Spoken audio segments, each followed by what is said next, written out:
2006년 11월 네덜란드 남서부에 위치한 로테르담이라는 곳에서 구급대원으로 일하고 계셨던 키스 벨트보어라는 옆에 남성분은요, 직업상 죽어가는 환자들을 가까이에서 수도 없이 목격을 해왔었어요. 많이 사망한 혹은 그냥 좀 죽어가는 이런 환자들을 많이 봤다고 해도 그건 매번 적응할 수가 없었을 것 같습니다. 여튼 어느 날 이 벨트보어 남성은요, 한 통의 출동 호출을 받게 됩니다.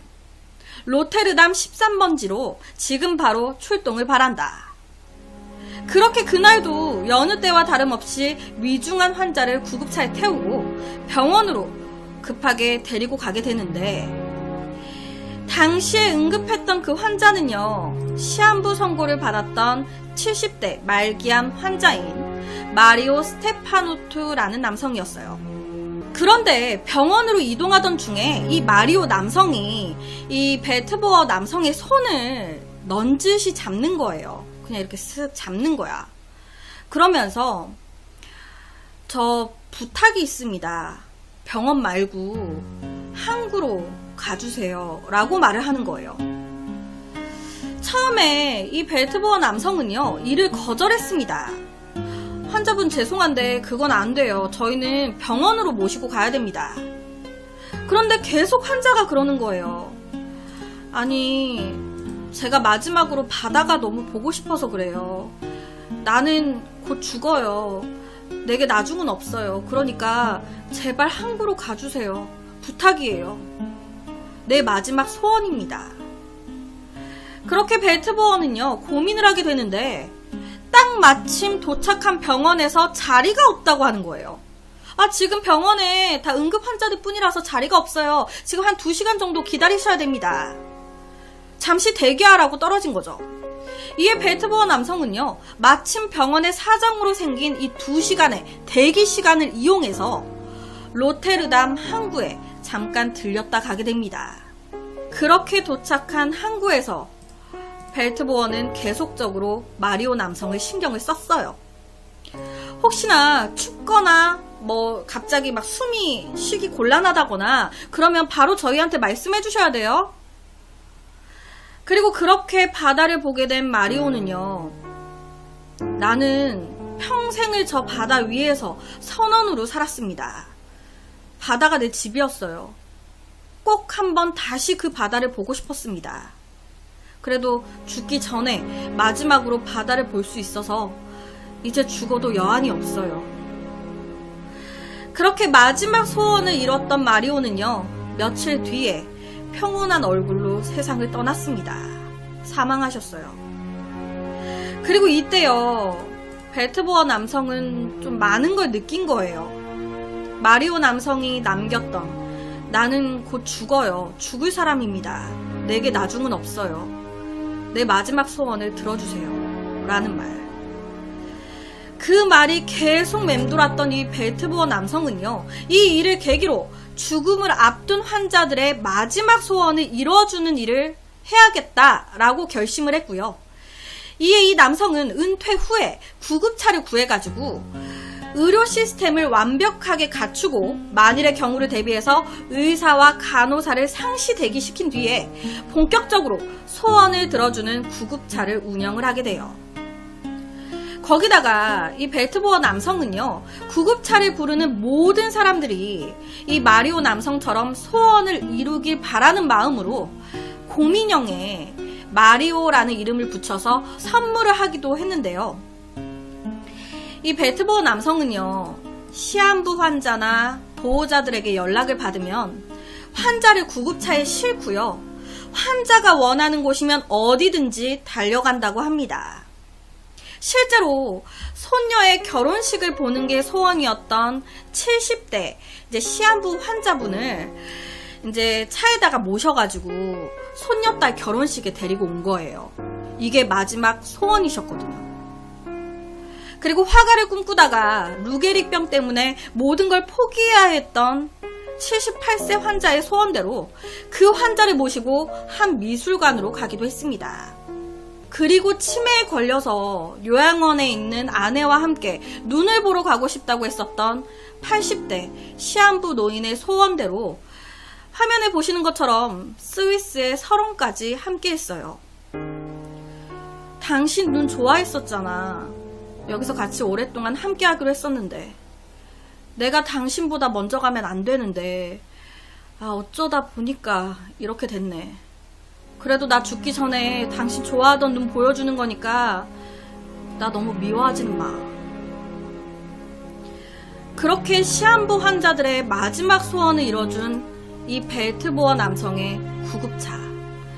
이 구급차는요, 그 밖에도 에인트호번의 축구 경기를 보고 싶어요 라는 할아버지, 그리고 딸의 묘지에서 마지막 인사를 하는 것이 소원이었던 아래의 할아버지, 그리고 최신 슈퍼카를 타고 싶다 라고 마지막 소원을 말했던 남자까지 다 이제 함께 해서 마지막 소원을 이뤄줬었다고 하고요.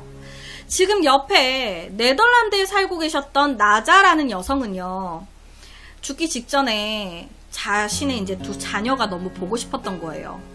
내 두 자녀를 보는 게 마지막 소원이야. 그래서 가족들이 살고 있는 고향 루마니아로 가고 싶다고 소원을 얘기했던 거예요. 그 소원에 따라서 이 구급차는 네덜란드에서 독일, 독일에서 오스트리아, 오스트리아에서 헝가리를 거쳐가지고 왕복 45,000km의 루마니아에 닿을 수가 있었다고 합니다.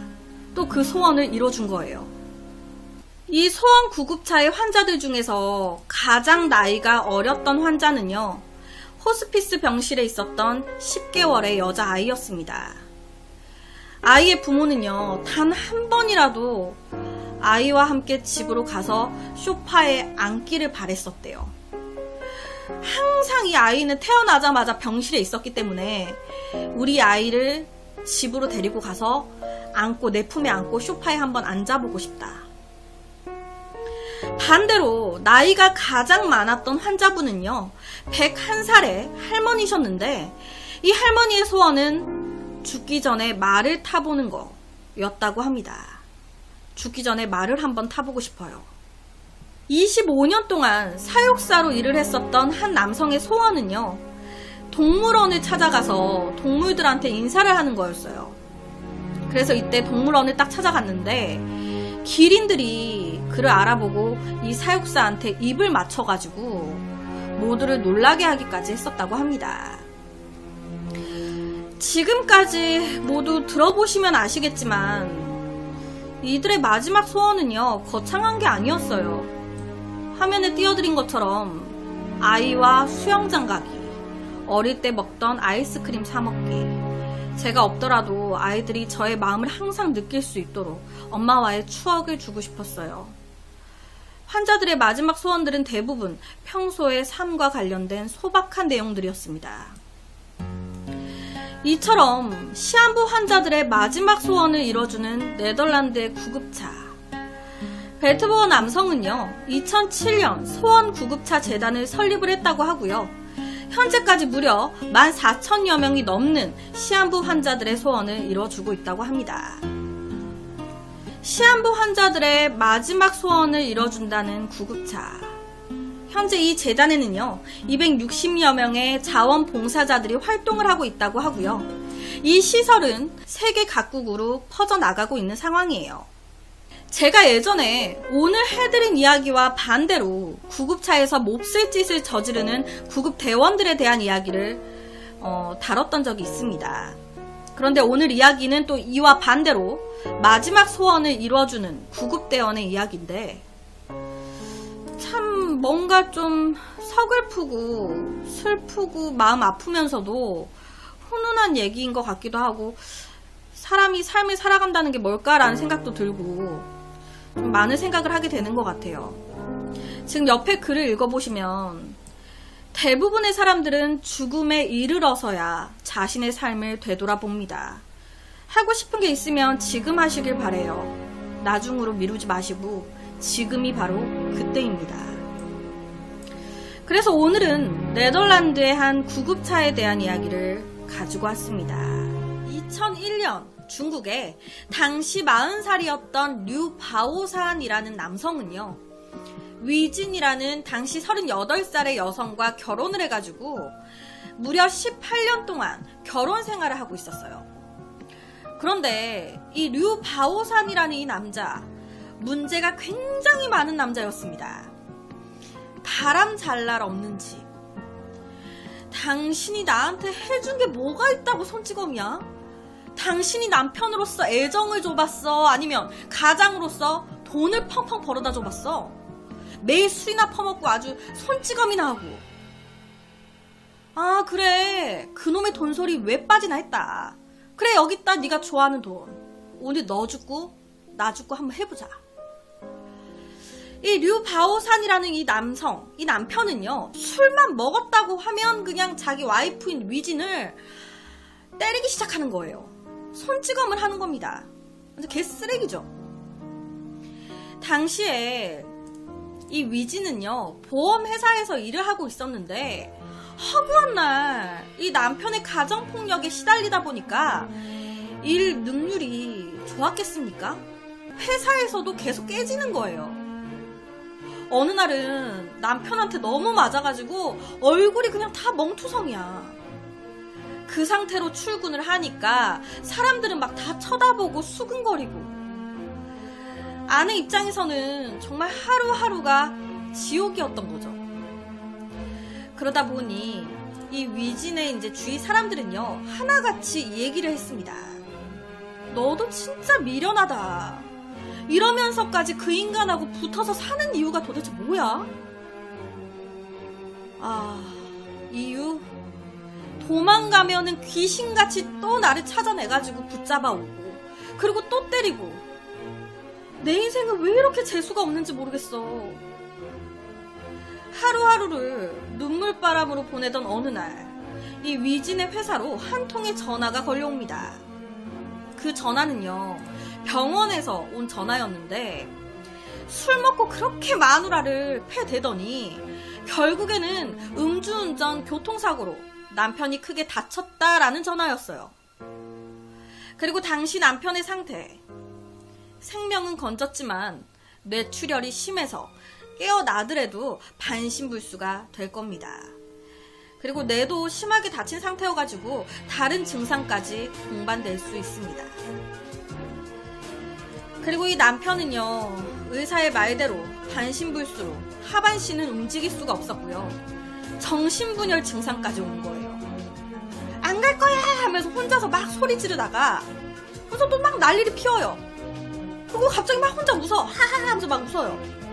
그리고 갑자기 또 막 하면서 또 막 울어. 그러니까 망상이랑 환각에 시달리기 시작하는 거예요, 이 남편이.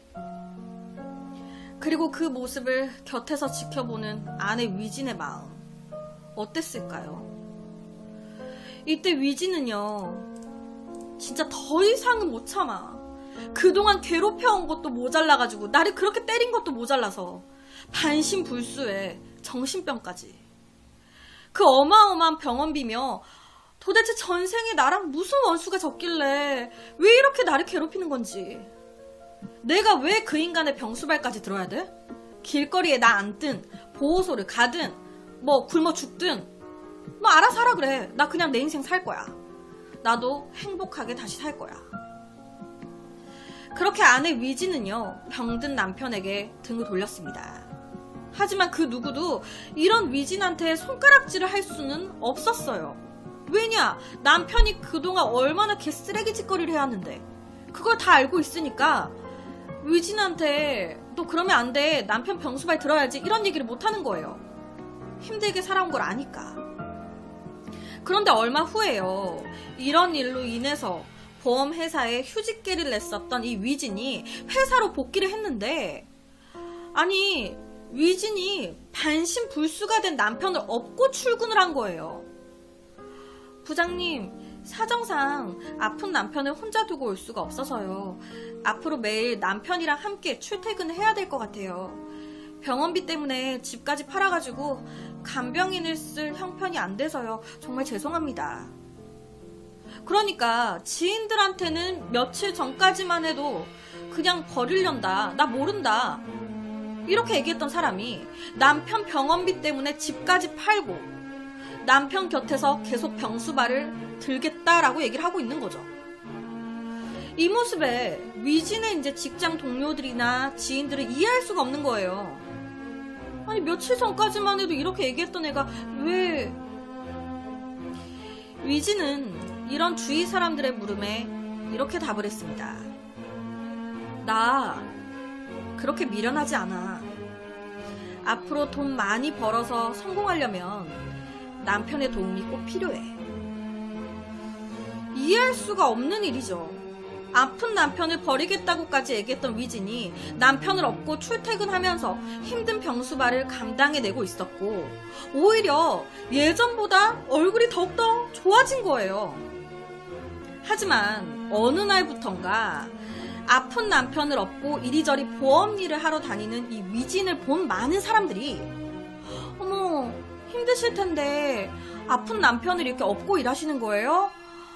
제가 뭐 도와드릴 건 없고 보험 하나에 제가 가입해 드릴게요. 대신 용기 잃지 마세요.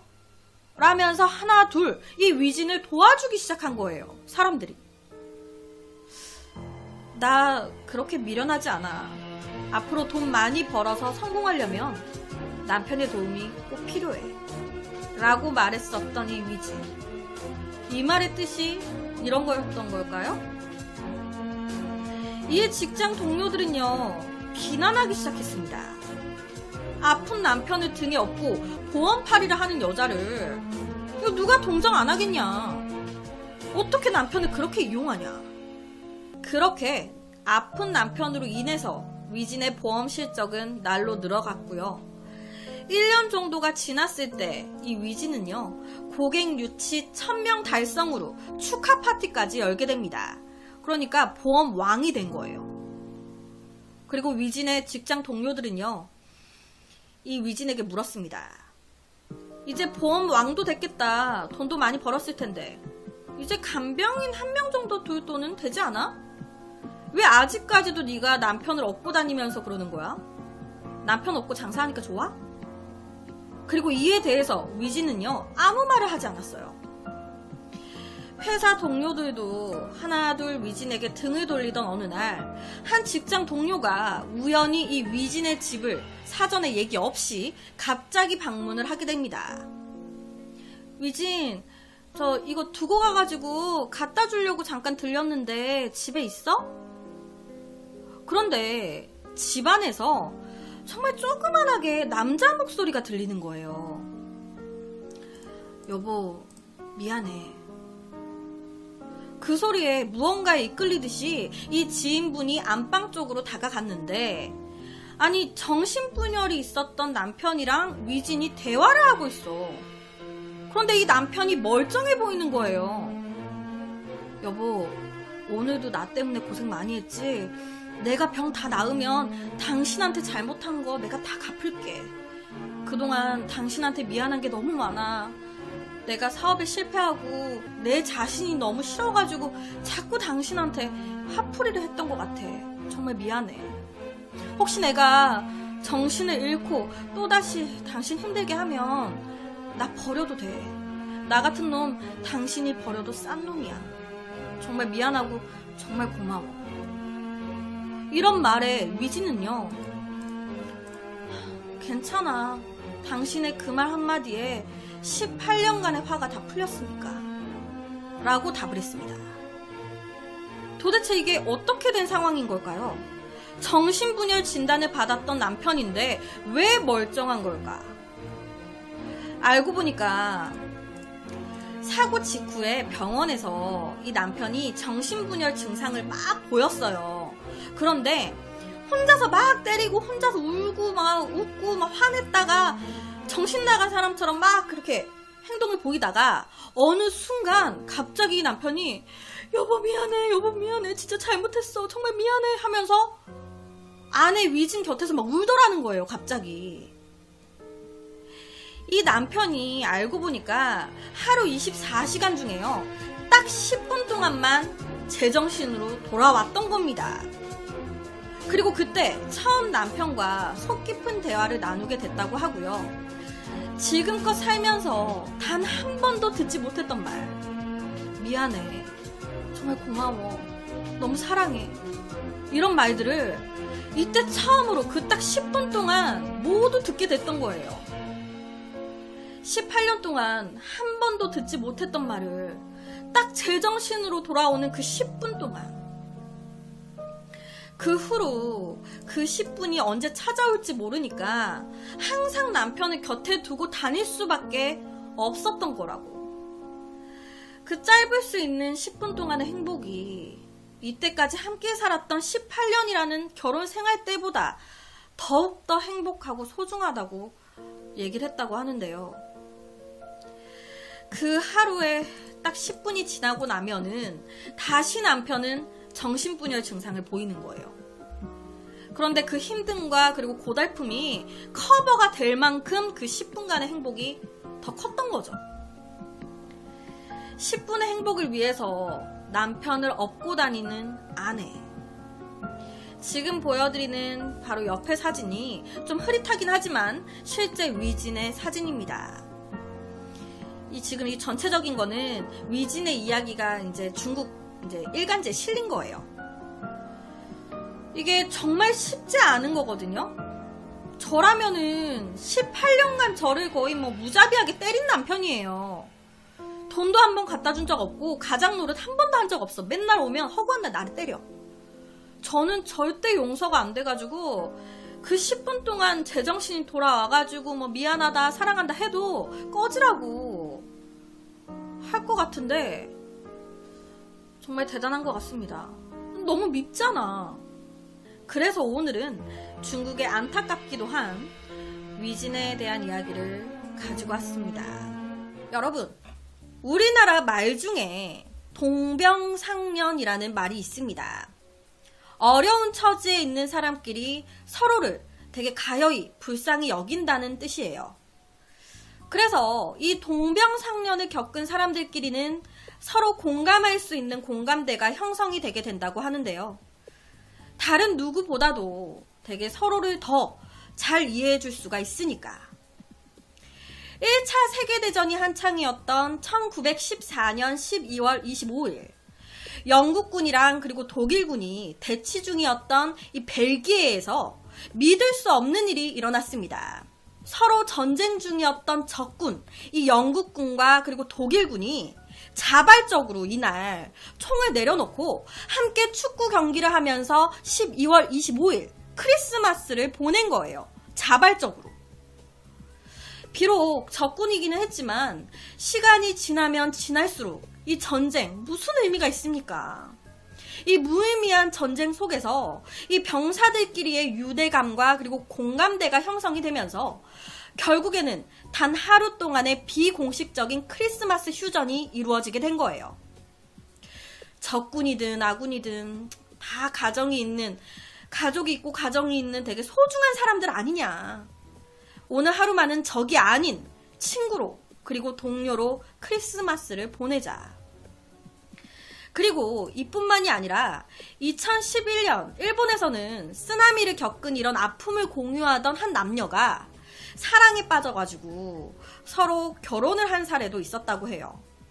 누구보다도 서로를 잘 이해해줬던 거죠.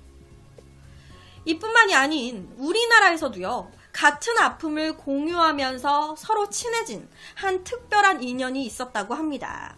지금부터 우리나라 이야기를 해드릴게요. 1997년 부산에서 작은 빵집을 운영하고 계셨던 김씨 부부가 있습니다. 이 부부는요, 알콩달콩하게 되게 잘 살고 있었는데 어느 날 이 남편 김씨가 갑자기 쓰러지게 된 거예요. 이에 너무 놀라서 바로 이 남편 병원으로 옮겨지긴 했지만 이 남편 김씨의 상태는 예상보다 심각했습니다. 남편분 지금 빨리 신장이식 수술 받지 않으면 얼마 살지 못할 거예요. 빨리 수술을 받으셔야 되는데. 이 말에요. 아내는 너무 놀래가지고 무조건 남편을 먼저 살려야 한다라는 이 생각 하나로 그러면 제 신장을 기증할게요. 하지만 검사 결과 아내의 신장은 남편에게 맞지 않은 상태였습니다. 기증 안 된다. 그러다 보니까 이 아내 입장에서는요, 사방팔방 뛰어다니면서 오로지 내 남편을 살려야 한다라는 이 생각 하나만으로 신장 기증자를 찾아다니기 시작했습니다.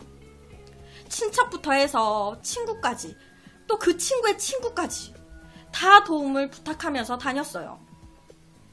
하지만 다들 미안해, 나도 좀 몸이 안 좋아서, 미안, 내가 좀 바빠가지고 그날 안 됐는데, 다 안 된다. 하지만 그렇다고 아내가 포기할 순 없는 거잖아요. 내 남편 죽게 내버려 둘 순 없잖아. 그러다 보니까 매일매일 울면서 어떻게 해야 되나 이리저리 막 알아보고 다니는데, 이런 아내의 마음을 하늘도 헤아려 주신 건지 얼마 뒤에 기적이 찾아왔습니다. 이 남편에게 신장을 기증해줄 기증자가 나온 거예요.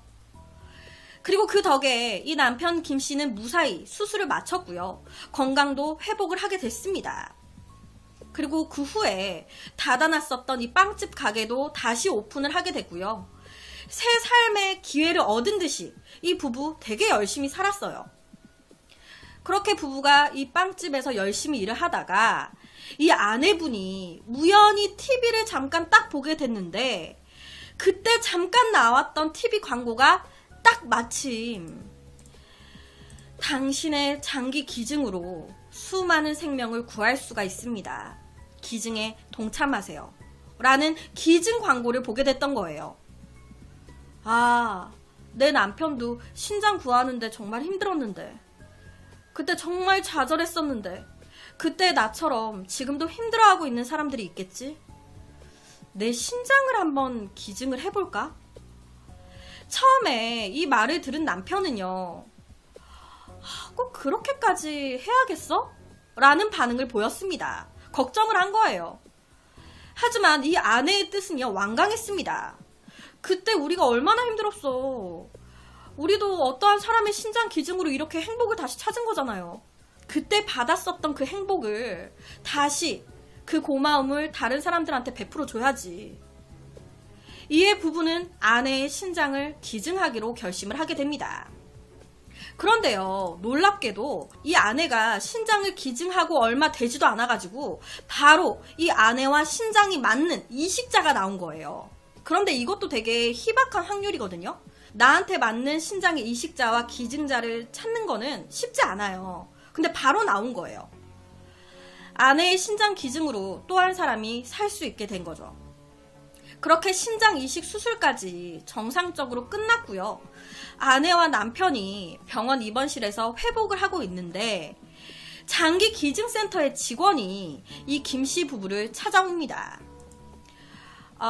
안녕하세요. 저 장기 기증센터 직원인데, 사실 이 장기 기증이라는 게 비공개적으로 이루어지는 게 원칙이거든요. 그런데 이번 경우는 되게 특별한 케이스다 보니까 저희가 이렇게 따로 한번 찾아뵀어요. 혹시 이식자분을 한번 만나보시지 않으시겠어요? 원래 이식자, 기증자 서로 모르게 하는 게 정상인데, 이때는 특이 케이스로 서로 만나보라고 만남을 권유한 거예요. 장기기증센터에서. 그렇게 장기 이식자와 장기 기증자 서로 만나게 됐습니다. 같은 한 병원에서 수술을 했으니까. 자, 서로들 인사 나누세요. 이쪽은 이식을 받으신 이식자 부부, 박씨 부부, 남편분이 이식을 받은 거예요. 장기기증센터에서 이 두 부부를 만나게 해준 이유는 따로 있었습니다. 장기기증센터에서 서로 만나게 해준 이유, 알고 보니까 놀랍게도 이 김씨 남편이 장기 기증을 받았잖아요, 신장을. 그런데 이때 장기를 이식을 해준 사람이 박씨의 아내였던 거예요. 그리고 반대로 김씨 아내가 신장을 기증했잖아요. 이때 신장을 기증 받았던 사람이 남편 박씨였던 겁니다. 그러니까 두 아내가 신장을 맞교환한 거예요, 남편들한테. 그러면서 서로의 남편을 구한 겁니다. 두 아내가 기증한 신장이 서로의 남편한테 맞교환이 되면서 생명을 구한 사례예요. 김씨 부부 아내의 신장이 박씨 부부 남편한테 간 거고, 박씨 부부 아내의 신장이 김씨 부부 김씨 남편한테 간 거죠. 지금 말씀드린 이 같은 경우는요, 100만 분의 1의 확률로 정말 희박하고요, 기적적인 일이라고 해요.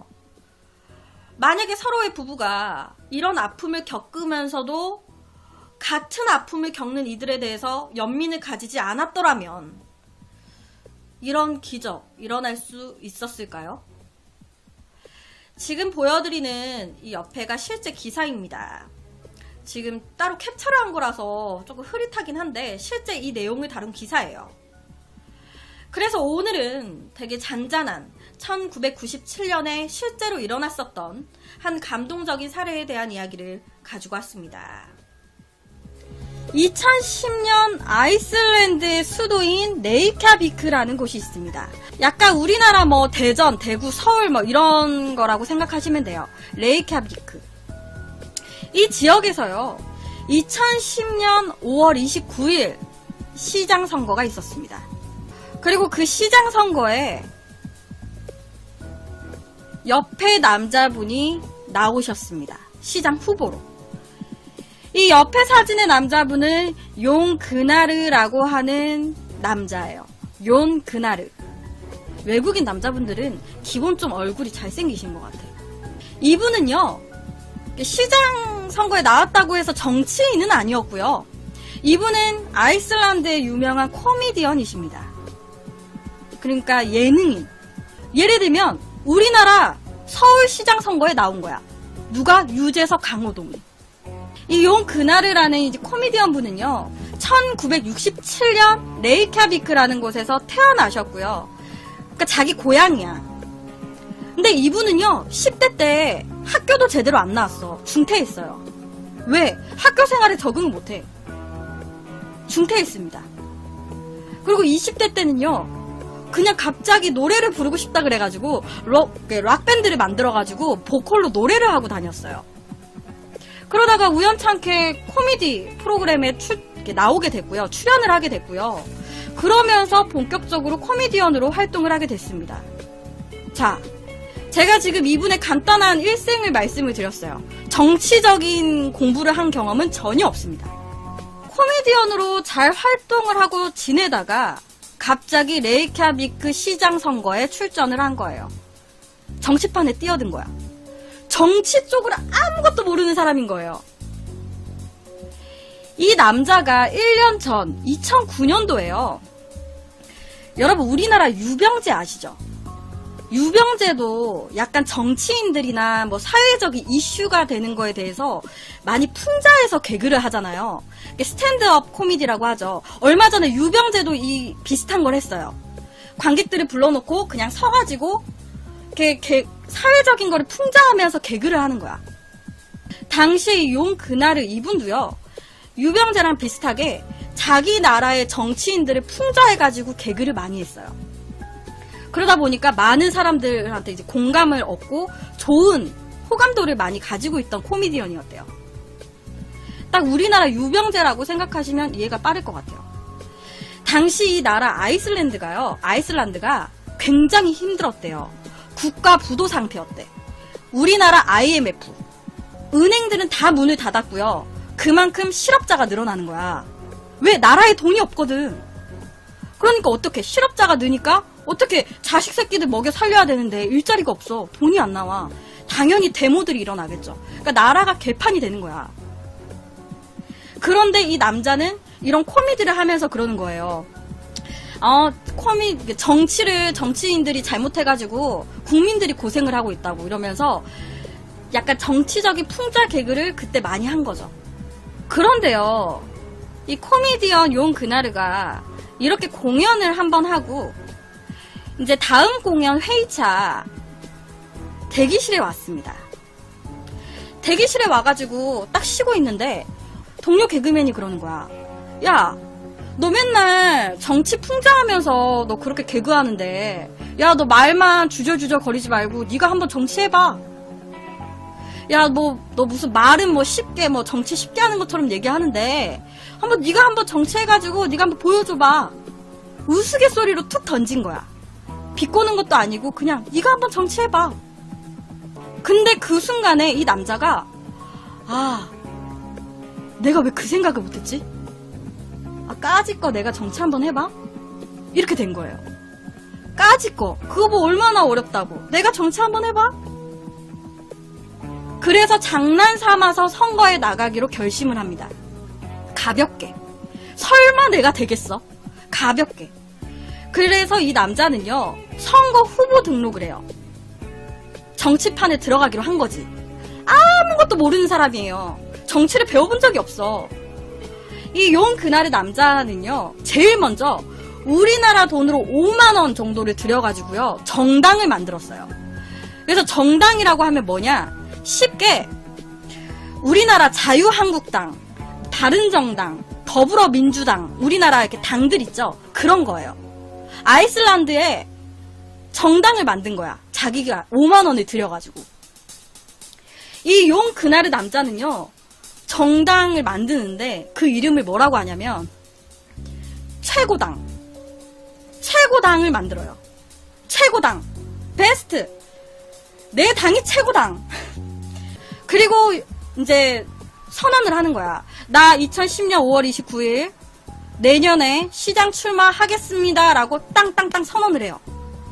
그리고요, 이 남자는요, 락 가수들이나 연예인이잖아. 그래도 연예인이잖아요. 그러니까 연예인들 인맥이 얼마나 많겠어. 그러니까 자기네들 인맥을 다 불러 모아가지고요, 뭐 자기 최고당의 공약, 그리고 뭐 비전을 담은 그런 뮤직비디오, 그리고 노래를 만들어요. 그리고 예를 들면 페이스북 같은데, 유튜브 같은 데에다가 배포를 시켜요. 모든 국민들이 쉽게 우리 노래를 다 들을 수 있도록. 우리나라도 선거철 다가오면은 페이스북 이런 데에다가 막 핑미 막 이런 걸로 막 만들고 그러잖아. 그리고 배포시키잖아요. 그런 것처럼 이 용 그날의 남자도 최고당의 노래와 뮤직비디오를 만들어서 배포를 시킨 거죠. 제가 그 후렴 부분을 살짝 들려드릴게요. 이거.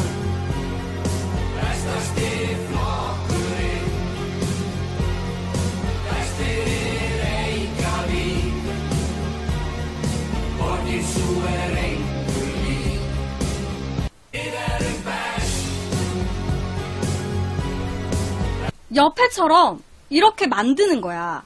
잘 만들었죠? 그런데요, 여러분. 아무래도 시장 선거에 나왔으니까 공약이 있어야 되잖아. 나 어떻게 해서 레이캬비크 지역을, 서울 지역을 발전을 시키겠다. 공약. 이 남자 공약을 어떻게 했을까? 정치를 아무것도 모르는 사람이에요. 이 남자는요, 선거 공약을, 제가 만약에 이 지역의 시장으로 당선이 되면은 이 지역의 모든 수영장에다가 수건을 무료로 배포하겠다라고 얘기를 했어요. 그리고 모든 동물원에 북극곰을 배치를 시키겠다 했어요. 그리고 레이캬비크 시내 중심에다가 내가 거기다 디즈니랜드를 딱 세워버릴게, 이렇게 얘기를 했습니다. 그리고 이 남자는 또 얘기를 했습니다. 저는요, 부패를 저지를 때, 뒷돈 받을 때 아무도 모르게 뒤에서 이렇게 뒷돈 안 받을 거예요. 저는요, 뒷돈을 받더라도 앞에서 당당하게 뒷돈을 받겠습니다. 저는요, 부정부패를 저질러도요, 속닥속닥 안 그러고요, 사람들 앞에서 대놓고 부정부패 할 거예요. 여러분 앞에서 약속을 하겠습니다. 그렇게 얘기를 해요. 그리고 이 남자는, 그리고 제가 지금까지 한 말, 절대 제가 지금까지 한 공약을 절대 지키지 않겠다고 선언을 하겠습니다 라고 얘기를 합니다. 제가 지금까지 말한 이 모든 공약을 저는 절대 지키지 않겠다라고 하는 거를 여러분 앞에서 보여드리겠다고. 이게 공약이에요. 그냥 디즈니랜드 만들 거고 북극곰 갖다 놓고 나 부정부패 앞에서 그냥 저지를 거예요. 근데 나 지금까지 말한 거 하나도 안 지킬 거예요. 너무 황당하죠. 2010년 5월 29일 선거날이 다가왔습니다. 그런데 결과는 득표율 34.7%로 용 그날의 남자, 최고당의 용 그날의 남자가 시장 선거 됐어요. 당선이 됐습니다. 말도 안 되는 공약을 내세웠는데 된 거예요. 솔직히 우리도 그렇잖아요. 기존 정치인들이 정치를 이상하게 해서 우리가 이렇게 힘들다. 맨날 정치인들 지네들 국회의원들끼리 싸우느라 바쁘고 그 가운데서 국민들만 힘들고 좀 그런 거 있잖아. 그런데 어느 날 짠 하니 유병재 같은, 우리나라 유병재 같은 항상 정치를 풍자해왔던 사람이 선거 출마를 한 거야. 그리고 오히려 더 말도 안 되는 공약들을 내세우는 거예요. 근데 오히려 그런 공약들이 일반 국민들한테는 공감을 얻은 것 같다라고 해요. 그러면은 여러분 있잖아요. 여러분이 만약에 갑자기 시장이 됐다고 해봐. 여러분 시장이 됐어요. 그럼 여러분 어떻게 해야 될 것 같아요? 그것도 솔직히 깝깝하거든. 왜냐면 이 사람은 정치를 해본 사람이 아니에요. 근데 당선이 됐어. 자기는 안 될 거라고 생각하고 했단 말이에요. 근데 됐어요. 그러면 이 남자 정치를 안 해봤어. 뭘부터 했을까? 이 남자 뭐부터 했을까요? 이 남자는요, 당선되고 그렇게 얘기를 했어요. 당선 딱 되고 나서 연설하잖아요. 딱 당선되고 감사하다고. 그때 코미디언이 웃기다고 해가지고 절대 진지하지 않은 것은 아니다 라고 하면서 지금부터 내가 시장으로서 정말 열심히 하겠다고 얘기를 했대요. 그러면서 이 남자는요, 제일 먼저 어떤 시민이 만든 인터넷 사이트를 응용을 해가지고요, 우리 막 살다 보면은 이런 거 좀 법으로 좀 있었으면 좋겠어 라고 생각될 때 있잖아요. 모든 시민이 이런 법이 좀 있었으면 좋겠어요 라고 생각하는 것들을 쉽게 글로 옮길 수 있도록 시민들 누구나 쉽게 정치법을 제안할 수 있도록 사이트를 열었습니다. 그러면은 그거를 시민들이 불편한 거나 이런 법이 있었으면 좋겠다라고 적혀져서 올라오는 것들을 이제 자기부터 해가지고 모든 고위층들이 다 읽어보게끔 하는 거지. 그리고 그걸 참고하도록 만드는 거예요. 좀 나아질 수 있도록. 그리고 이제 이 모든 웬만한 나라의 예산 있죠. 우리 막 서울시라고 치면 서울시에도 우리 세금 걷어가지고 돈이 있잖아. 그러면 그 돈을 어떻게 써지고 있는지 다 공개를 했대요. 다 공개를 하고, 만약에 그 서울 시민들이 왜 뭐 이쪽 부분에 돈을 너무 많이 쓰고 있는 것 같아, 시민들이 얘기를 하네. 그러면 즉각 그 예산에 대해서 이렇게 수리를 하는 거야. 시민들이 마음에 안 들어하는 예산 사용에 대해서도 수리를 즉각 하는 거죠. 대응을 하는 거예요. 자기네들이 낸 세금을 어떻게 분배를 하고 있는지, 그리고 그게 혹시 시민들이 봤을 때 분배하고 있는 돈에 그런 게 마음에 안 들면 시민들이 글을 올리는 거지. 그럼 그것도 참고해가지고 예산을 다시 분배하고, 이런 식으로. 그리고 학생 어린아이들한테요, 무료 버스 같은 거를 배포를 했어요. 학생들한테 무료로 그냥 버스 타고 왔다 갔다 할 수 있게끔. 그리고 가난한 사람들한테는 치과, 돈 안 내고 치과 치료를 받을 수 있게끔 했대요. 거의 뭐 사회적 약자를 위해서 운영을 했던 거야. 그리고 부정부패를 그동안 저질렀던 사람들 있죠. 어느 나라나 있나 봐. 우리나라로 치면 최순실 같은 그런 사람들을 다 잡아들입니다. 다 잡아들여요.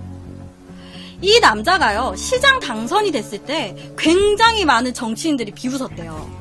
어디서 뭐 한낱 코미디언 나부랭이가 정치판에 뛰어들어갖고 난리를 치고 있다고, 물을 흐려놓고 있다고, 되도 않는 게 들어와가지고 지가 뭐 시장 돼봤자 뭐 까짓 거 1년이나 버티겠나, 한 6개월 하다 그만두겠지, 무시를 엄청 했대요. 당연히 그랬겠죠. 안 해본 사람이니까. 당시 이 나라의 시장 임기는 4년입니다. 4년 동안 시장을 해요. 모든 정치인들이 다 무시를 했습니다. 근데 결론은 4년 버텼어요. 2014년까지 버텼고요. 2014년에 임기를 끝냈습니다. 근데 이 남자가요, 2014년에 임기를 마칠 때 그랬대요. 더 하시면 안 되냐고. 시장 레이캬비크 지역의 시민들이 그날의 시장이 조금 더 연임을 했으면 좋겠다고, 계속 시장을 했으면 좋겠다고 60% 이상이 찬성을 했다고 해요. 근데 이 남자가요, 그날의 남자가 그랬대요. 내가 지금 여기에서 시장을 해버리면, 더 연임을 해버리면은 내가 기존 정치인들이랑 다를 게 뭐가 있냐고. 내가 기존 정치인들이랑 다를 게 뭐가 있습니까? 저는 그냥 물러나겠습니다. 그래서 4년 하고요, 엄청나게 박수를 받으면서 내려왔습니다. 그래서 이분은요, 자서전도 따로 있어요. 그리고 보시면은 우리나라의 뉴스라든지 많이 다뤘습니다.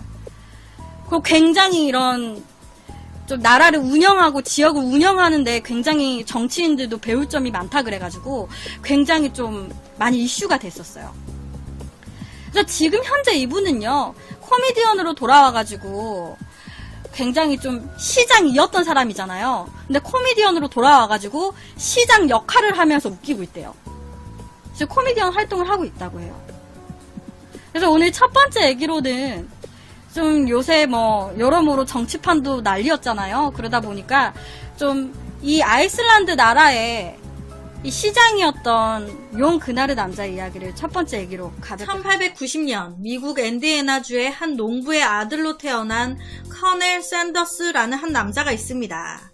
이 남자는 6살일 때 아버지가 돌아가셨고 이 이후에 어머니가 재혼을 했는데 그 상대 남자가 진짜 막말로 개쓰레기인 거예요. 이제 나나 내 동생들을 자기 종 부리듯이 막 부려먹어. 결국 새 아버지의 악행을 참다 못해 샌더스는 14살 어린 나이에 집을 나와서 홀로 독립을 하게 됩니다. 14살. 그 어린 나이부터 먹고 살아야 되니까 이 샌더스는 보일러 점검원, 보험 판매원, 철도공사 인부 등 다양한 일을 닥치는 대로 하며 살게 돼요. 하지만 늘 돈에 쪼달리는 거예요. 하루 밥 사 먹을 돈도 없어. 그러다 보니 이 샌더스는 먹고 살 걱정을 덜기 위해 출생 문서를 조작해 16살 나이에 군대까지 들어갑니다. 군대 가면 새끼 밥은 걱정 없이 먹을 수 있으니까. 하지만 넉 달 만에 쫓겨나요. 조작한 게 걸린 거죠. 그렇게 힘든 시절을 보내던 그는 19살 때 한 여성을 만나 결혼을 했고 가정을 꾸려 아이까지 낳게 됩니다.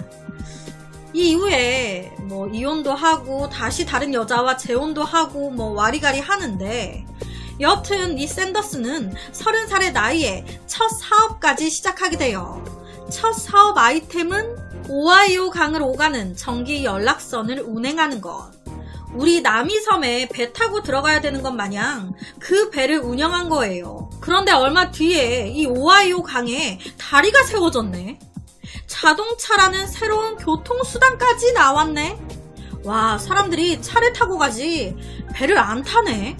그러면서 그의 첫 사업은 완전 쫄딱 망하게 됩니다. 솔직히 망한 데는 앞서 말씀드린 이유도 있지만 좀 자질구레 사업을 더 했는데 다 망했단 말이에요.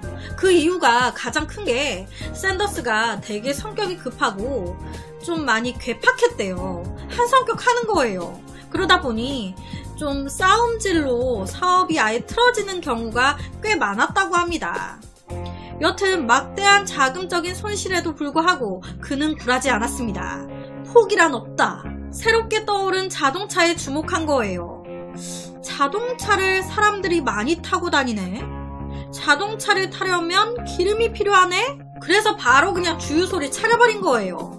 하지만 1929년 세계 대공황이 찾아오면서 말 그대로 주유소 사업은 망할랑말랑까지 갑니다. 와, 이거 망하면 안 되는데. 사람들의 이목을 집중시킬 새로운 게 필요하다. 그렇게 생각해낸 게 그냥 기름만 파는 주유소 대신 손님들에게 식사까지 제공하는 자동차 카페를 해보자. 바로 시작합니다. 스타트 좋았어요. 아, 이거는 성공할 것 같다. 그런데 웬걸 시작한 지 얼마 되지도 않아서 자동차 카페에 불이 났네. 이 무슨 하늘의 장난인가. 이 사업 또한 폭망을 합니다. 와, 하지만 그는 굴하지 않았어요. 다시 사업을 해요. 이번에는 기름 주유소가 아닌 모텔 사업. 하지만 세상이 그를 가만둘 리 없죠. 바로 이때쯤에 정부에서 2차 세계대전이 시작됐다면서 민간에 가스 공급을 중단시켜버린 겁니다. 휘발유 배급제가 실시된 거예요. 그러면서 이 사업 또한 폭망합니다. 와, 나는 사업에 소질이 없나? 하는 것마다 족족 망하네. 하는 사업마다 세상이 안 도와줘. 그런데 여기서 한 가지 궁금해지는 게 있습니다. 사업을 한다는 게 한두 푼 드는 게 아니거든요. 폭망한다는 건 이득을 하나도 못 챙기고 오히려 있는 돈을 다 잃었다는 건데, 그럼 빚이라도 안 지는 게 다행인 건데, 이 샌더스는 자꾸 어디서 돈이 생기나 봐. 그렇게 폭망하는데 계속 사업을 해. 도대체 그 사업 자금은 어디서 나오는 거야? 대출을 받았나? 이때도 대출이 있었나? 빚도 지고 한 사업이 망하면 다른 일 하면서 돈을 더 모은 뒤에 다시 그 돈으로 사업도 하고 한 것 같더라고요. 그렇게 여러 사업을 하다 망하면서 그의 나이는 어느덧 60대가 돼버렸습니다. 이룬 것 하나 없이 저지르기만 하면서 나이만 먹은 거예요. 자기 딴에 얼마나 답답했겠습니까? 그쵸? 60이 넘은 샌더스에게 남은 건 월 105달러의 정부 연금과 낡은 트럭, 그리고 양복 몇 벌 뿐이었습니다. 아, 나이만 먹어버리고 책임져야 될 가족만 늘어나고, 솔직히 이 정도면 뭔가 세상이 밉고 다 포기하고 싶었을 법한데, 이 샌더스는 포기하지 않았습니다. 그 많은 실패를 거듭하는 와중에도 한 가지 놓을 수 없는 게 있었어요. 바로 옛날에 운영했던 자동차 카페에서 꽤 인기가 많았던 메뉴가 하나 있었는데, 그게 닭고기 튀김이었어요. 그런데 이때 이걸 팔면서 본인 딴에 뭔가 조금 아쉬웠던 거예요. 아, 여기서 약간 뭔가 좀 더 새로운 걸 첨가하면 인기 폭발할 것 같은데? 이 아쉬움을 시간이 지나고 자동차 카페를 그만하게 돼도 놓지 못했던 겁니다. 계속 아쉬워. 아, 그 닭고기 튀김.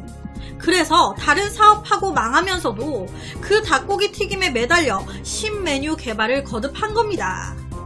그 닭고기 튀김에 쏟은 시간과 열정, 그 결과 그는 11가지 허브와 양념을 더해 그만의 비밀 조리법이 담긴 미국 남부식 닭고기 튀김을 개발하게 됩니다. 이미 식당 운영에 실패를 맛봤던 샌더스는 다시 식당을 차리기가 뭐 돈도 없고, 그리고 또 내가 차리는 족족 망하니까, 그래서 이번에는 아내와 함께 트럭을 타고 미국의 전 지역을 떠돌면서 자신이 개발한 닭고기 튀김 조리법을 팔러 다니기 시작합니다. 하지만 이 역시도 쉽지 않았어요. 내가 사업하는 사람이라고 쳤을 때 무슨 듣도 못한 할아버지 할머니가 찾아와서 닭고기 조리법이 있다고 돈 주고 이 조리법을 사라는데 사겠습니까? 안 사죠. 사람들의 냉대에도 그는 포기하지 않았습니다. 이때요, 샌더스는 무려 1008번을 거절당했대요. 그러니까 1000번이 넘게 1000군데 넘는 사업체를 다 찾아갔던 거예요. 나이 60이 넘었는데. 이게 말이 1000번이지. 이런 많은 거절에도 불구하고 샌더스는 포기하지 않고 자신의 조리법을 알아봐줄 사람을 끝까지 찾아다녔습니다. 그리고 드디어 1952년 미국 솔트레이크 시티의 식당 사업가 피트 하먼이라는 옆에 사람이 괜찮은 것 같네요. 제가 그 조리법 살게요. 드디어 1008번째 피트 하먼이 산 겁니다. 이때 샌더스 얼마나 짜릿했을까요?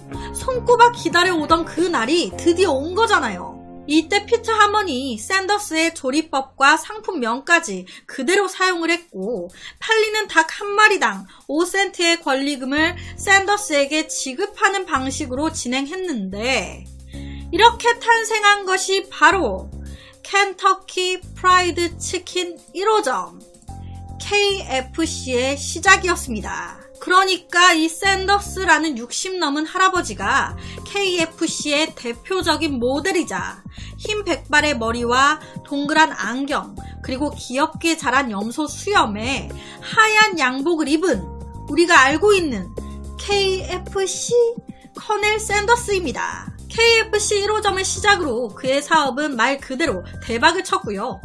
현재 미국이 뭐예요? 전 세계를 아우르는 대규모 치킨 프랜차이즈로 성장을 했습니다. 현재는 전 세계에서 4번째로 규모가 큰 패스트푸드점이라고 해요. 과거 사업에 연이어 실패하면서 엄청 가난했단 말이에요. 태어나서 어릴 적부터 독립해 살다 보니 늘 항상 먹을 것에 쪼달렸고, 사업도 하는 족족 다 망했잖아요. 그러다 보니 비싼 양복이나 옷을 살 돈이 어디 있습니까? 입에 풀칠하기도 바쁜데. 하지만 사업하는 사장님들에게 조리법을 팔러 다닐 때 그냥 꾀죄죄하게 갈 수 없잖아요. 또 격은 차려야 되니까. 그래서 아쉬운 대로 가장 싼 여름용 하얀 양복만 입었대요. 그런데 오히려 이런 그의 모습이 트레이드 마크가 된 거예요. 양복이 여름용 한 벌, 겨울용 한 벌, 딱 2벌 있었대요. 흰 머리에, 흰 수염에, 흰 정장까지. 사업에 성공하고 1980년 90세의 나이에 사망한 그는 무덤에 묻힐 당시에도 힘들었던 시절을 상징하는 하얀 양복을 그대로 입고 있었다고 하는데요. 와, 정말 사람 인생, 내 인생의 그래프가 지금 당장 힘들어서 밑바닥을 치더라도 80에서 100세까지 계속 밑바닥이 아니거든요. 이게 치고 올라가는 순간이 반드시 온단 말이에요. 그런데 이거를 존버, 진짜 막말로 존나게 버티다 성공의 맛을 보느냐, 아니면 이걸 못 버티고 그냥 나락으로 더 가느냐, 이런 차이인 것 같아요. 만약 나락으로 더 간다 해도 분명히 거기서 또 치고 올라가는 순간이 다시 옵니다. 혹시나 오늘 KFC 할아버지 얘기를 듣고 계속 사업한 거 보니까 저 사람 돈이 있었나 보네, 뭐 살만하니까 저렇게 했겠지, 돈이 있었나 보구만, 저러니 저러지, 나도 돈 있어봐, 나도 저렇게 했다, 이렇게 생각하실 분들 계시지 않을까 싶은데 그렇게 꼬아서 생각하시면 안 돼요. 저 당시 저 할아버지 딴에 고민 없었겠냐고요.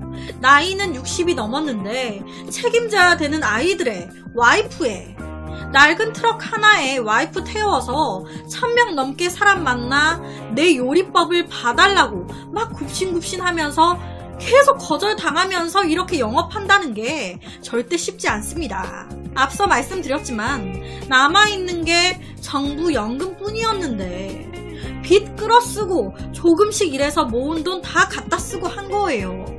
많이 힘들고 덜 힘들고 이런 거는 모두 내 판단인 건데 내가 저 상황이 돼보지 못한 이상 힘듦은 함부로 판단할 수 없는 거고, 덜 힘들든 더 힘들든 결론은 다 힘든 거거든요. 부정적인 생각은 부정적인 일들만, 긍정적인 생각은 긍정적인 일들만을 불러온다고 합니다. 지금 힘드신 분들이 계신다면 내 인생이 계속 이러지 않습니다. 도대체 하느님은 나한테 얼마나 큰 행복을 주려고 지금 나를 이렇게 힘들게 하는 거야? 무슨 좋은 일이 생기려고? 뭐 이게 말은 쉽지, 막상 힘든 상황일 때 이렇게 생각하는 게 정말 어렵긴 하죠. 저는 개인적으로 이렇게 진짜 생각을 많이 하려 하는 편이거든요. 진짜. 와씨, 진짜 짜증난다. 또 얼마나 좋은 일을 주려고 나한테 또 이런 시련을 주냐, 이런 말 진짜 자주 합니다. 제가 현재 상황이 힘들더라도 앞으로 올 기회를 위해 지금부터라도 열심히 노력하다 보면 내 힘듦을 뒤집을 인생 역전의 순간이 온다는 거. 실패 없는 성공은 없다고 하잖아요. 이 영상을 보시는 모든 분들 좋은 일들만 생길 겁니다. 좋은 기운 듬뿍 받아가시기를 바라면서, 그래서 오늘은 1000번의 실패를 딛고 대성공한 KFC 할아버지에 대한 이야기를 가지고 왔습니다.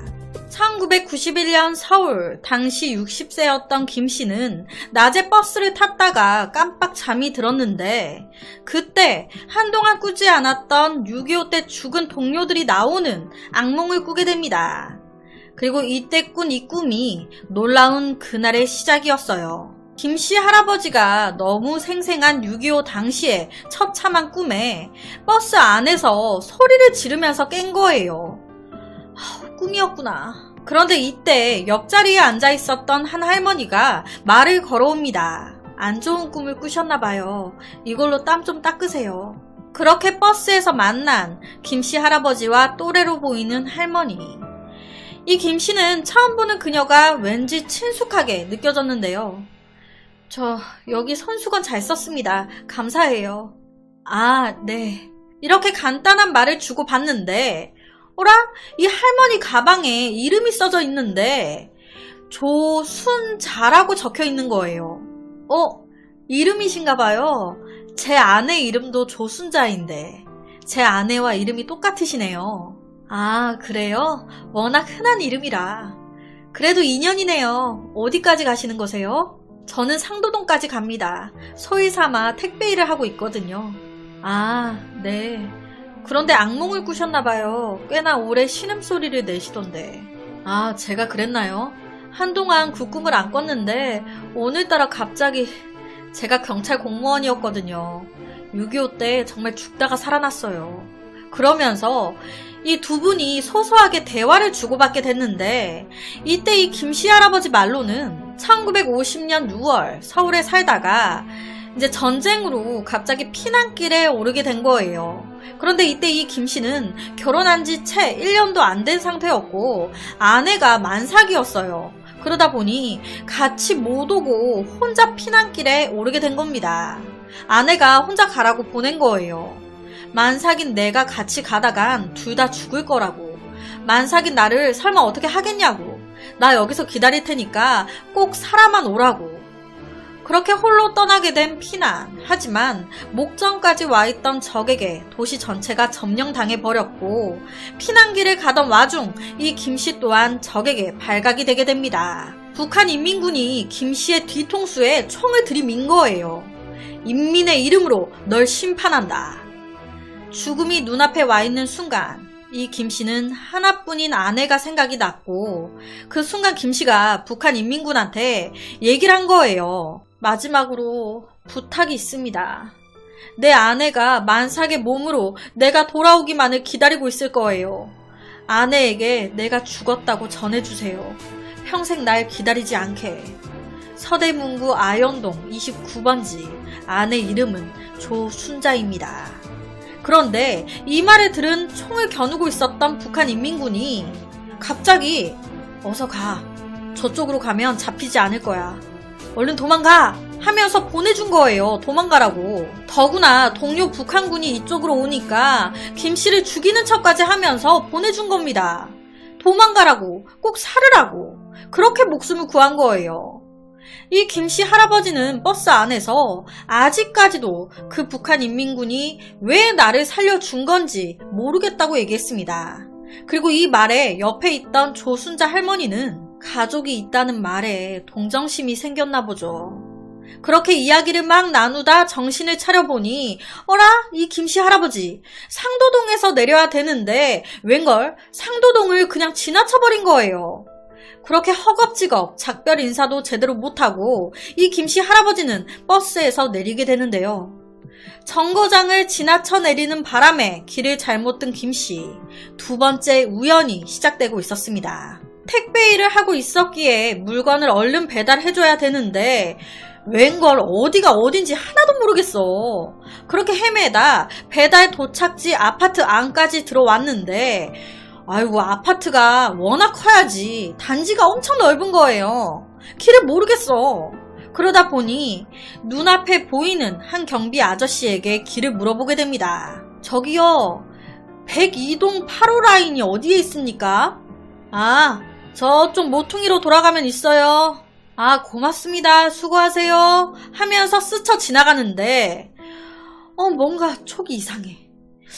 정신 차리고 다시 보니까 그 경비 아저씨가 40년 전 자신을 살려준 그 북한군 남자인 거예요. 생명의 은인을 만난 겁니다. 전쟁 중에 포로로 잡혔다가 방공포로 석방 때 풀려났다고. 그래서 남한에 있게 된 거라고.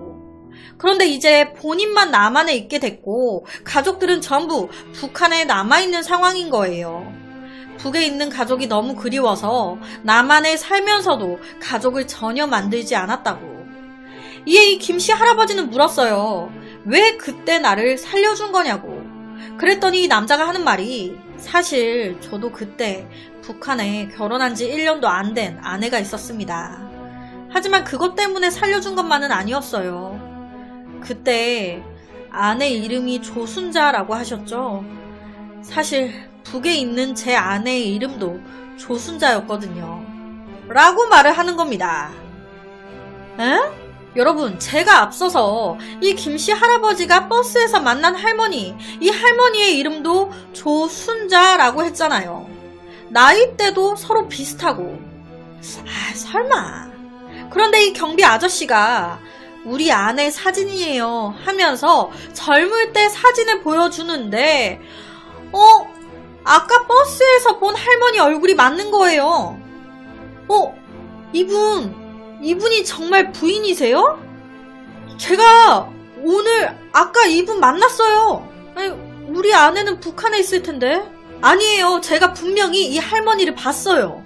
이에 두 사람은 바로 경찰서로 향했습니다.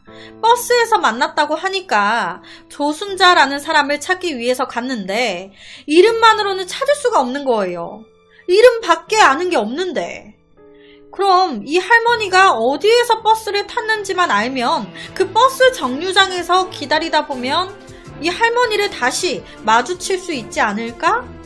하지만 이 김씨 할아버지가 이 할머니가 어디서 탔는지를 모르는 거예요. 김씨 할아버지와 그리고 김씨 와이프 그리고 경비 아저씨까지 셋이 모여 술을 한잔 하는데 이때 이 김씨 핸드폰으로 전화 한 통이 걸려옵니다. 저 오늘 낮에 버스에서 만나 뵀던 조순자라고 기억하시는지. 조순자 씨에게 전화가 걸려온 겁니다. 때마침 걸려온 전화. 이게 바로 세 번째 우연이었습니다. 알고 보니까 오늘 오전에 버스 정류장을 지나쳐서 이 김씨 할아버지가 허겁지겁 버스에서 내렸잖아요. 그러면서 모르고 이 김씨가 지갑을 버스에 그대로 두고 내렸던 거예요. 그런데 기가 막히게 그 지갑 안에 김씨 전화번호가 적혀 있었던 겁니다. 지갑을 준 조순자 할머님이 전화번호를 보고 전화를 했던 거예요. 하루 동안 3번 겹친 놀라운 우연. 결국 그 우연으로 인해서 40여 년 동안 헤어져 있었던 부부가 다시 만날 수 있었습니다. 그리고 김씨는 40년 전 자신의 생명을 구해준 은혜를 이렇게 갚게 된 거예요. 이 믿기 힘든 이야기는 주작이 아닌 실제 사건이고요. 옆에가 이 사연을 제보해준 분인데 제가 개인적으로 모자이크를 한 거고요. 방송에 나왔을 때는 모자이크가 안 돼 있는 상태였어요. 이 방송에서 한 인터뷰 내용을 그대로 말씀드리면 이 이야기는 제 친구 삼촌분께서 겪으신 실제 이야기인데요. 6.25 때 그분의 아내 이름과 인민군의 아내 이름이 같아서 목숨을 건질 수 있었고 그 후에 목숨을 살려준 인민군을 만나서 은혜를 갚았다고 합니다. 라고 얘기하셨어요. 정말 이런 우연이 있을까 싶은데 그래서 오늘은 이름에 얽힌 놀라운 실제 사건에 대한 이야기를 가지고 왔습니다. 옆에 한 일본인이 계십니다. 이 옆에 분은요, 나카니시 야스시라고 하는 일본 남성분이신데요. 이 야스시라는 분은 2013년 9월경 일본에서 캘리포니아 대학으로 국제 경영학을 더 공부하기 위해 유학을 오게 됐어요. 그렇게 캘리포니아에서 공부를 하고 지내다가요. 어느 날 점심쯤에 매운 국수가 막 땡기는 거예요. 우리도 가끔씩 매운 거 땡길 때가 있잖아요. 그래서 이분이 아침 겸 점심으로 일어나가지고 매운 국수를 먹었습니다. 그리고 그날 오후에 자기 집을 이사하기로 했었기 때문에 이삿짐을 옮기게 돼요. 당시에 이분이 이사의 집이 지금 살고 있는 집에서 멀지 않았기 때문에 따로 이삿짐 센터를 부르지 않았어요. 직접 자기가 하나하나 박스를 손으로 들고 옮겨야겠다라고 생각을 했던 거예요. 그래서 이날 진짜 하나하나 옮기면서 본인이 직접 이사를 하기 시작했습니다. 이제 밥도 먹었겠다. 이사를 한번 시작을 해볼까? 포장한 상자들을 하나하나 옮기기 시작하다가요. 갑자기 길 한복판에서 신호가 딱 온 거예요. 지금 내 손에는 무거운 이삿짐 상자가 쥐어져 있고 뚜벅뚜벅 걸어가지고 이삿짐을 옮기고 있는데 갑자기 이거는 똥신호다. 아침 겸 점심으로 매운 거 먹었잖아요. 바로 직방으로 신호가 온 거예요. 왜 하필 이럴 때 나 지금 집 아닌데 나 지금 길거리에서 상자 들고 있는데 배가 슬슬 아파오기 시작한 거죠. 항상 그렇듯이 배가 살살 아파오기 시작하면 그때는 참을만 합니다. 뭔가 아파오기 시작하는 약간의 신호가 왔을 때는 참을만 해요. 그래서 당시 이분도요, 아 그래 좀만 걸어가면 이사의 집이 나오니까 그 집에서 똥 싸면 되지, 배 아픈 거 참을 수 있어, 마인드 컨트롤 하자 하면서 짐을 다시 들고 걸어가기 시작합니다. 그런데 이게요, 몇 분도 채 지나지 않아가지고 좀만 참자라고 생각한 그 순간부터 급속도로 배가 다시 아파오기 시작한 거예요. 이게 그런 배 있잖아요, 엄청 아파요. 그러다가 갑자기 괜찮아요. 그러다가 또 갑자기 엄청 아파요. 그런 고통이 올 때가 있거든요. 딱 그런 건 거예요, 지금 이분이. 이삿짐이고 나발이고 진짜 막 그냥 나올 것 같아 지금. 심각하게. 도저히 이사의 집까지 못 가겠는 거예요, 이분이. 이거는 지금 이사가 문제가 아니다. 그래서 이분이 이삿짐을요, 서있던 길거리에다가 그대로 두고요, 화장실을 찾아 헤매기 시작합니다. 그냥 이게 문제가 아니야, 지금. 길거리에다 그냥 그 짐을 두고 막 헤매기 시작한 거예요, 화장실을 찾아서. 이분은요, 눈에 보이는 건물 아무데나 막 들어가서 화장실을 찾기 시작했는데, 그런데 하필 이분이 찾아서 들어간 곳들마다 화장실이 내부 수리 중이거나 혹은 칸에 사람들이 다 차 있는 거예요, 화장실에. 바로 사용할 수 없는 상태인 거죠. 그러다가 이분이 어느 한 건물의 엘리베이터를 급하게 타게 됩니다, 화장실 찾으려고. 그런데 여러분, 정말 내가 화장실 가고 싶은데 배가 진짜 너무 아픈데 금방 나올 것 같은데 이 상태에서 엘리베이터 타면 가만히 있어야 되잖아요. 더 미쳐요, 이럴 때 엘리베이터 타면. 막 움직여야 되는데 아무것도 못하니까. 그래서 이분이 당시 캘리포니아 분들이 몇 분 타고 있었던 엘리베이터에서 참다 도저히 참지 못하고요, 바지에, 팬티에 이제 똥을 싸시게 됩니다. 실화예요, 실화. 정말 다른 분들도 있었다는데 정말 그 상황이 너무 끔찍했을 것 같아요. 정말 그 순간에 죽고 싶었을 것 같습니다. 대참사죠, 대참사. 바지에 똥 싼 채로 본집에는 어떻게 갈 거예요? 이 사건 이후에요, 이 남자 야스 씨는요, 자기한테 너무 충격적인 일이잖아요. 자기가 성인이 다 돼가지고 바지에 똥 쌀 줄 어떻게 알았겠어요. 그러다 보니까 한번 밖에 나갈 일이 생기게 되면 혹시나 하게 되는 거예요. 그래서 나가기 전에 화장실을 몇 번을 다녀오고요, 자기 몸을 자기도 못 믿게 된 겁니다. 깜짝아. 자기 몸을 자기도 못 믿게 된 거예요. 심지어는요, 똑같은 실수를 또 하게 될까봐 외출하는 것조차도 점점 꺼려하기 시작했어요. 트라우마가 생긴 거예요. 그러다가 우연히 이 야스시라는 남성분은 이런 생각을 하게 됐습니다. 아니, 화장실을 내가 언제 갈지 미리 알려주는 기계가 있으면 참 좋을 텐데. 거기에다가 당시에 이 남성분의 어머니가 할머니를 부양을 하고 계셨는데, 이 할머니께서 인공항문 수술을 하셔가지고 편찮으신 상태였어요. 그러다 보니까 이 할머니 분이 똥오줌을 못 가리시는 거예요. 맨날 입고 있는 하의에 이제 대소변을 싸게 되시는 거죠. 그러다 보니 이 어머니께서 하루에 몇 번씩 이 빨래를 하는데 힘들어 죽겠다라는 이야기도 듣게 돼요. 대변을 미리 알려주는 그런 기계가 있으면 참 좋을 텐데. 그래서 이분이요, 의사 친구를 찾아가게 됩니다. 그리고 이 친구에게, 야, 나 생각을 해보니까 대변할 거를 미리, 똥을 쌀 시간을 미리 알려주는 기계가 있으면 참 좋겠다라는 생각이 드는데 이거 한번 너랑 나랑 개발해볼래? 라고 제안을 하게 돼요. 그래서 이분이 대변 알림이라는 것을 의사 친구와 함께 개발을 하기 시작합니다. 이 대변 알림이라는 거는요, 디프리라고 불리는데 한국말로 하면 기저귀로부터의 자유를 뜻한다고 해요.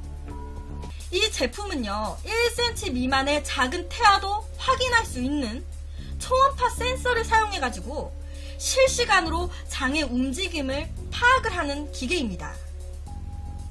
이 디프리라고 하는 장치의 크기는요, 성냥갑보다 작고 가벼운 사이즈로 되어 있다고 해요. 무게는 약 20g 정도. 되게 가벼워요. 20g.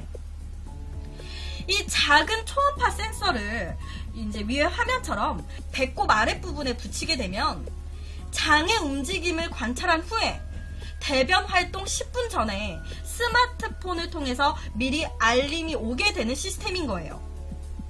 이게 센서인 거죠, 그러니까.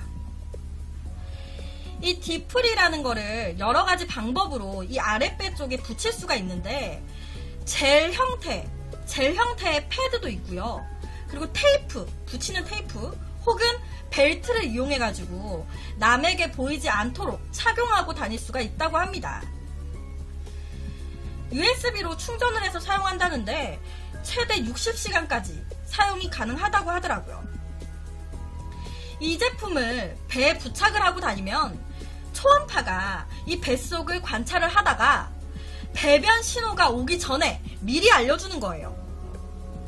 그리고 이 제품이 나이가 드시다 보니까 스마트폰이나 이런 거를 사용할지 모르시는 분들이 되게 많아요. 나이 있으신 분들은. 그런 분들을 위해 가지고 음성 모드도 지원이 된다고 합니다. 그러니까 만약에 나이가 드신 노인분이 이걸 착용을 하셨어요. 근데 이제 딱 알림이 오는 거야. 10분 전에. 그러면 음성으로 알려주는 거예요. 현재 대변이 몇 프로 쌓여 있습니다. 혹은 10분 후에 화장실에 갈 시간입니다. 라고 음성으로. 그러면 이제 노인분들은 그걸 듣고 10분 전에 화장실을 이제 가야겠다라는 생각이 드니까 미리 화장실을 찾게 되는 거죠. 이 야스시는요, 이 발명품을 만들기 위해서 대박인 게, 이게 물풍선이거든요. 물풍선이랑 소세지 길다란 거를 자기 항문에다가 집어 넣었대요. 자기 이걸 발명하려고. 대박이죠. 자기 항문에 이거를 직접 집어 넣어서 배변 활동하는 장의 모습을 직접 관찰하려고. 거기에다가 발명품이 잘 되는지 안 되는지 계속 실험을 하면서 진행을 해야 되잖아요. 그러다 보니까 계속 똥을 싸야 되는 거예요. 그래서 일부러 계속 변비약을 먹었대요. 계속 싸야 되니까.